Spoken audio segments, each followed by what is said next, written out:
Hi, வணக்கம். AK auto family.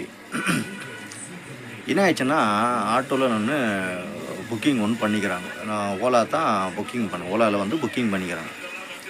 சரி, இங்கத்துலேருந்து 2.5 kilometre அங்கே போகணும்.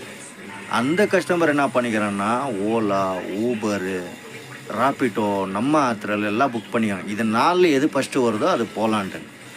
நான் எங்கத்துலேருந்து போயின்னுக்கிறேன், 2.5 கிலோமீட்டர் கிட்ட போயின்னுக்கிறேன். எங்கத்துலேருந்து கோரமங்கலாலேருந்து MG road 2.5 kilometre, 2.5 kilometre 3 kilometre என்னமோ வருதுன்னு நினைக்கிறேன். அங்கேருந்து இங்கே வரதுக்கு டிராஃபிக் ஜாம் வேறு. சரிங்களா, ஒரு 10-15 நிமிஷம்னா ஆகுது. அங்கே கஸ்டமர் ஃபோன் பண்ணுறாங்க, எங்கே இருக்கிறீங்க சார்? நான் இங்கேத்துலேருந்து நீங்கள் வந்துக்கிறேன், ஆஷின்டோன்னு. இன்னும் கொஞ்சம் நேரத்தில் வந்துடுறேன் சார். நான் இப்படி போகிறேன். என் முன்னாடி 3 ஆட்டோ இருக்குது, 4வது நான் இருக்கிறேன். ஃபஸ்ட்டு வந்து புக்கிங் பண்ணது ஃபஸ்ட்டு எனக்கு தான். அதுக்கப்புறம் 2வது 3வது 4வது காரன் வந்து ஃபஸ்ட்டு வந்துட்டுக்கிறான். ஏன்னா அவன் கிட்டே இருந்துக்கிறான்.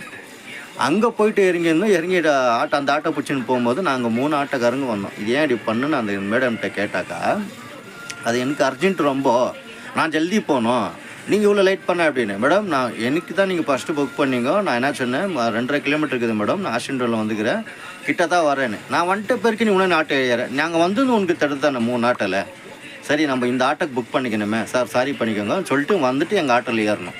சப்போஸ் அப்படி ஏறினா கூட அவன் ஃபஸ்ட்டு வந்தானா நம்ம விட்டு கொடுத்துக்கோ, சரி போட்டோ விட பரவாயில்லன்னு. எந்த ரெஸ்பான்சிபிலிட்டி கொடுக்காம நாங்கள் புக் எங்களுக்கு நீங்கள் புக் பண்ணிட்டு ஒரு மரியாதை இல்லாமல் அங்கே போயிட்டு பேசுகிறீங்க. இது என்னதான் ஒரு ப்ரொடெக்ட் ஆகிடுது.